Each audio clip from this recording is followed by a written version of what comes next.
The Mind That Changes Everything, full audiobook, based on As a Man Thinketh by James Allen.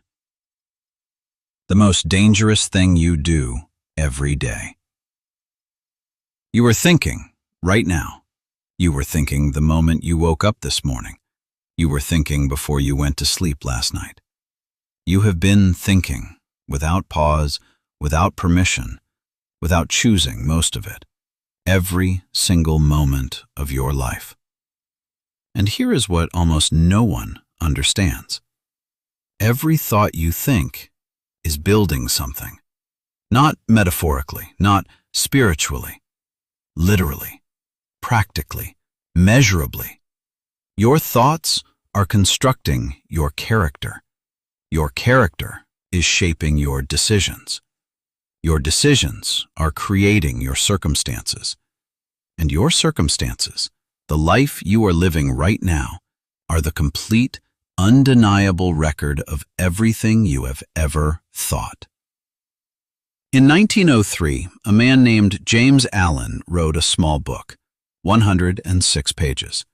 He called it As a Man Thinketh, drawn from one of the oldest pieces of wisdom ever recorded.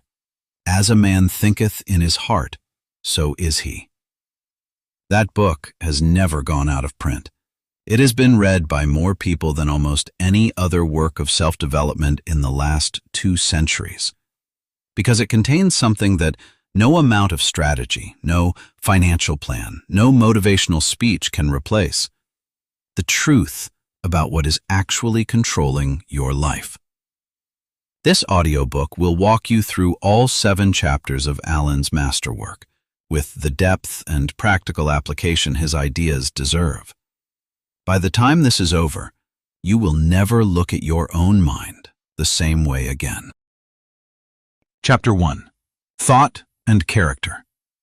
You are what you think. James Allen opened As a Man Thinketh with a statement that most people read quickly and spend years failing to truly understand. A man is literally what he thinks, his character being the complete sum of all his thoughts. Literally. Not figuratively, not approximately. Literally. Not what he says he thinks, not what he wishes he thought, not what he thinks in his best moments. The complete sum. Every recurring thought, every habitual pattern of mind, every belief held in the quiet hours, that sum is the person. Allen used one of the most powerful metaphors in the history of human thought. The mind as a garden. A garden does not choose what grows in it. It simply grows whatever is planted, and whatever blows in and takes root if nothing is deliberately planted. Leave a garden untended, and it does not stay empty. It fills with weeds, aggressively, completely. Your mind works in exactly the same way. If you do not deliberately plant thoughts of purpose, discipline, gratitude, and possibility, your mind will not stay neutral. It will fill with comparison, with fear, with self-doubt, with resentment, with the mental equivalent of weeds, thoughts you didn't choose that choke the growth of everything you actually want. Here's the part that most people refuse to accept, because accepting it removes every excuse at the same time. You are not the victim of your thoughts. You are their gardener. You can watch a thought arise and choose not to water it. You can notice a pattern of thinking and deliberately choose a different pattern. You can, with practice and with intention, pull the weeds and plant something different. Allen was not describing mystical powers. He was describing a law, as precise and impersonal as gravity. The law of cause and effect operating in the invisible realm of thought. Every character trait you have, your courage or your timidity, your generosity or your scarcity, your drive or your apathy, is not an accident of birth or a stroke of luck. It is the grown fruit of seeds planted by thought over time. Allen wrote, Man is made or unmade by himself. In the armory of thought, he forges the weapons by which he destroys himself. He also fashions the tools with which he builds for himself heavenly mansions of joy and strength and peace. The same forge, the same material, the same process. Two completely different outcomes, determined entirely by the thoughts that are chosen and repeated. This is the foundation of everything else Alan teaches. If you receive nothing else from this audiobook, receive this. You are the sum of your thoughts, and your thoughts are yours to choose. Begin choosing them like your life depends on it, because it does. Chapter 2. Thought and Circumstance. Your life is your mind made visible. This is the chapter that challenges people most deeply, because Alan made a claim that sounds almost impossible, until you examine your own life carefully enough to see that it is simply true. He wrote, "The outer world of circumstance shapes itself to the inner world of thought. Your circumstances, where you live, who surrounds you, what opportunities appear, what problems keep recurring, are not random. They are not imposed on you from outside. They are, in a very real and traceable way, the physical expression of your dominant mental state." Alan was careful here. He was not saying that good people don't face hardship. He was not saying that every difficult circumstance is deserved or that every successful person thinks perfectly. He was pointing to a pattern, a law that, when you begin to look for it, you cannot unsee. Men do not attract that which they want, but that which they are. Not what they wish for, not what they pray for in moments of desperation.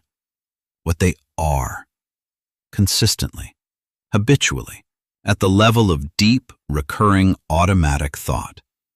Think about the person who is always broke, not because of bad luck, but because their relationship with money, at the level of thought, is one of scarcity, resentment, or distrust.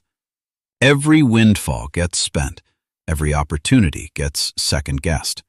Every decision gets filtered through a belief system that says, people like me don't have money. And so they don't. Think about the person who cannot seem to keep relationships, not because of bad luck, but because their dominant thought pattern about love, trust, and their own worth guarantees a specific recurring dynamic. Different people, same outcome, because the thought pattern is the constant. Now think about the people who seem to create opportunities wherever they go, who rebuild after loss faster than others built in the first place, whose environments seem to rearrange themselves to support their progress. Are they lucky? Some of them. Are they talented? Some of them. But the consistent variable, the thing they all share, is a mental state that aligns with what they're building, a thought pattern that doesn't contradict the goal. Alan described this precisely. Circumstance does not make the man. It reveals him to himself. Your circumstances are a mirror, not a permanent verdict, a mirror. They show you with remarkable accuracy the current state of your inner world. And because they are a mirror, not a wall, they can change. The moment the inner world changes, the reflection changes. Here's the most powerful practical application of this principle. Stop fighting the circumstances.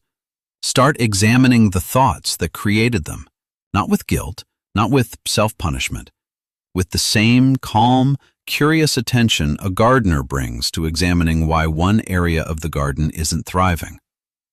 What seeds were planted here? What conditions have been created? What needs to change at the root, not at the surface?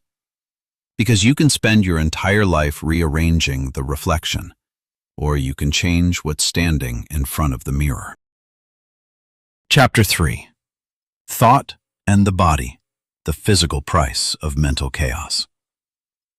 Alan dedicated an entire chapter to the connection between thought and physical health, and, in doing so, placed himself a century ahead of what modern medicine is only now beginning to quantify. He wrote, "The body is the servant of the mind. It obeys the operations of the mind, whether they be deliberately chosen or automatically expressed. The body does not lead, it follows. Fear, sustained, chronic, habitual fear, does not stay in the mind. It lives in the chest, in the stomach, in the muscles of the jaw and the shoulders. It disrupts sleep. It impairs digestion. It depletes the immune response. It ages the face. It bends the spine.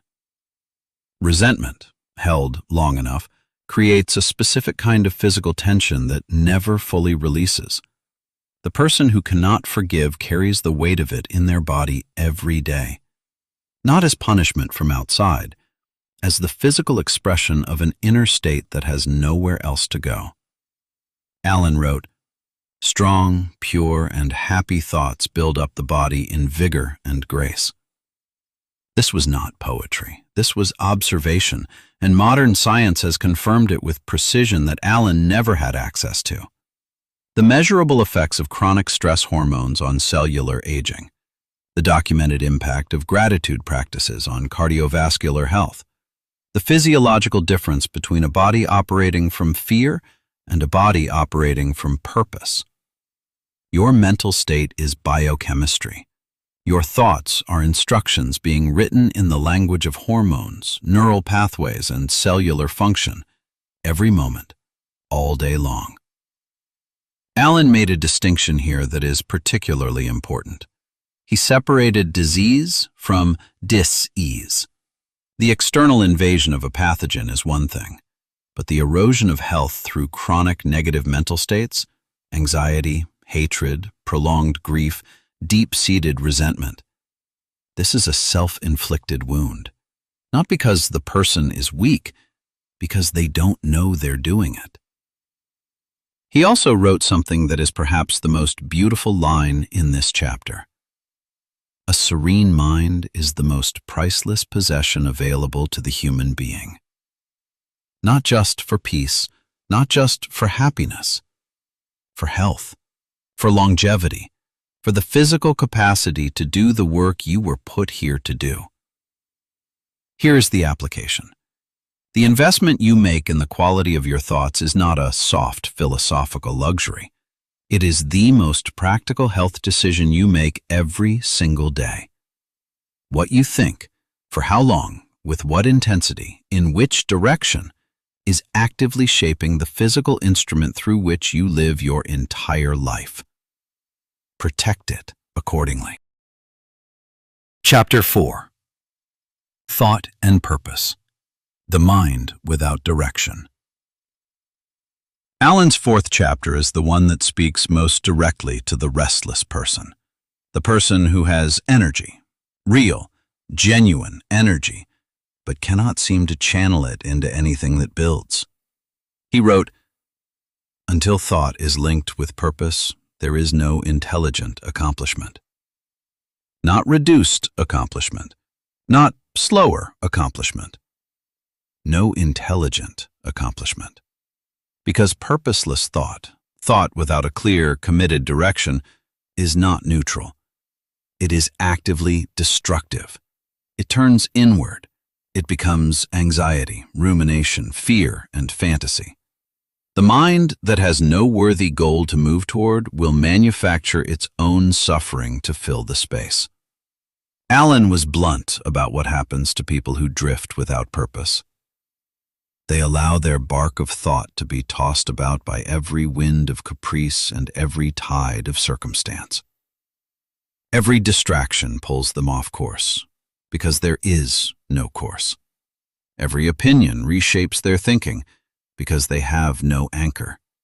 Every setback feels catastrophic, because there is no larger context to absorb it. Purpose is not a luxury for people who have their lives figured out. It is the foundation that makes figuring your life out possible. Allen described purpose not as a grand cosmic vision, though it can be that. He described it as a central, decided aim, something you have chosen clearly, consciously, deliberately, as the direction your thought and energy will move. Something you return to when distraction comes, which it always does. He identified the most common failure mode with devastating clarity. The majority of men meet with failure because of their lack of persistence in creating new thoughts. Not lack of talent, not lack of opportunity, lack of persistence in directed thought. Because building anything real requires you to hold a mental image of the goal steady, under pressure, through setbacks, past the point where it feels rational, long enough for your actions to accumulate into something that changes your circumstances. Most people cannot do this, not because they're incapable, because they've never practiced it. Here's the practice. Choose one aim, not a wish, an aim, something specific, meaningful, and worthy of your full capacity. Write it down. Return to it every morning before anything else claims your attention. Hold it in your mind with the kind of focused, settled intention that a craftsman brings to a precision task. When distraction comes, and it will, return to the aim. When doubt comes, and it will, return to the aim. When the gap between where you are and where you're going feels impossibly wide, return to the aim. The mind linked to purpose is not just more productive, it is a fundamentally different instrument. Focused, clear, increasingly powerful, and progressively more capable of turning what it holds in thought into what it builds in reality. Chapter 5. Thought and Achievement: What Every Great Accomplishment is Actually Made of.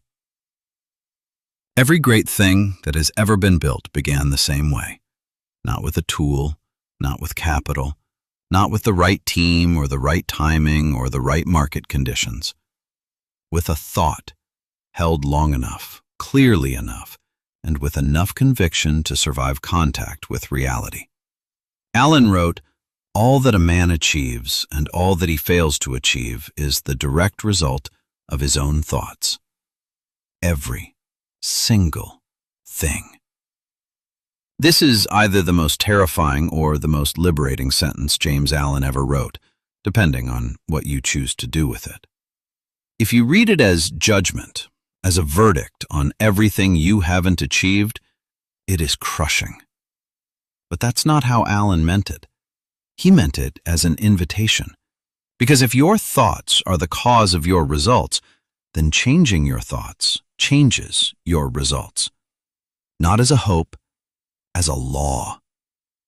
Allen described two types of people in this chapter, and the distinction between them is worth sitting with.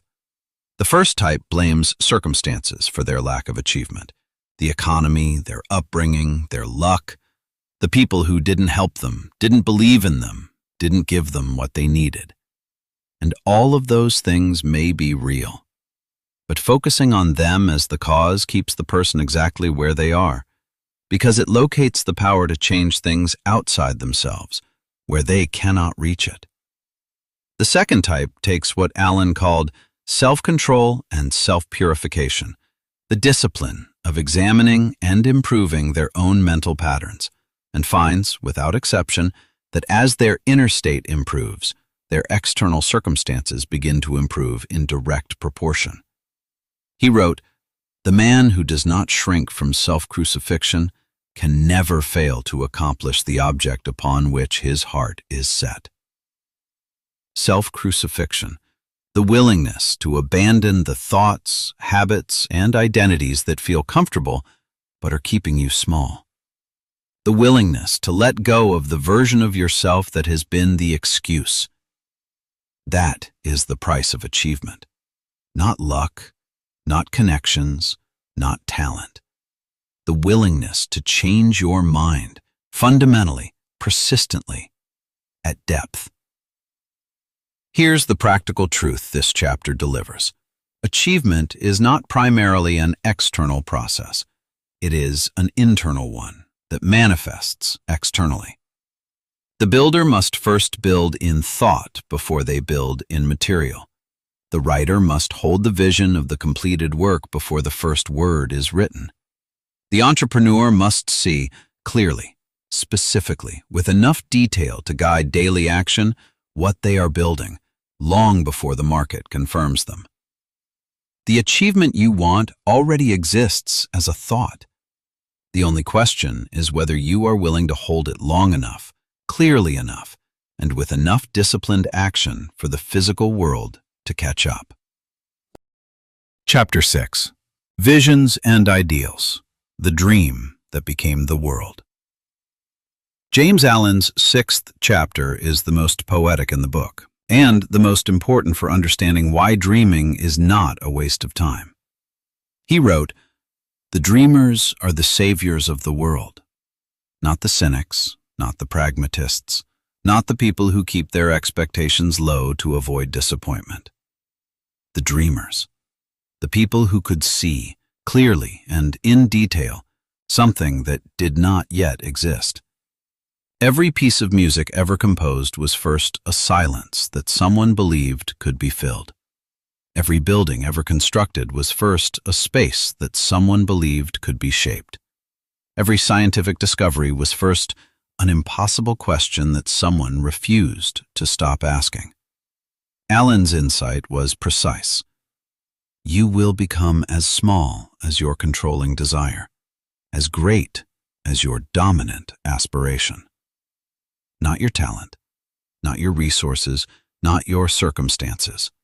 Your dominant aspiration, the thing you reach toward in your most honest moments, the vision that keeps returning, not because you've cultivated it, but because it is somehow already yours. Most people crush their visions before they have a chance to breathe, not because they're pessimistic, because they confuse practicality with wisdom. They ask how before they've fully committed to the what.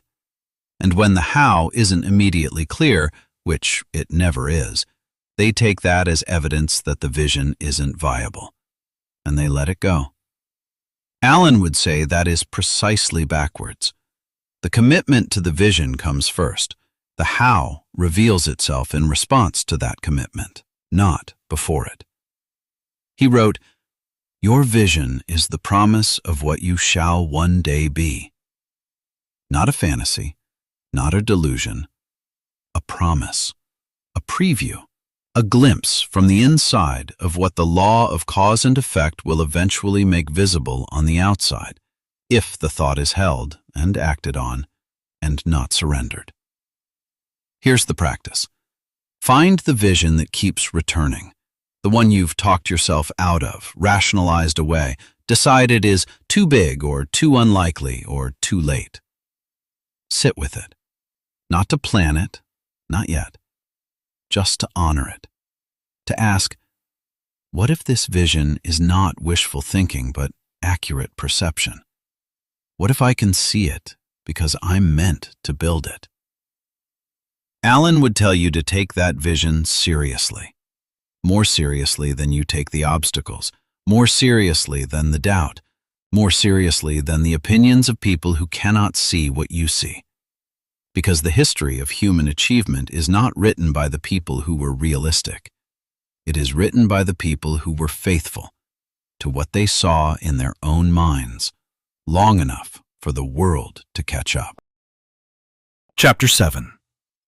Serenity, the most powerful state of mind.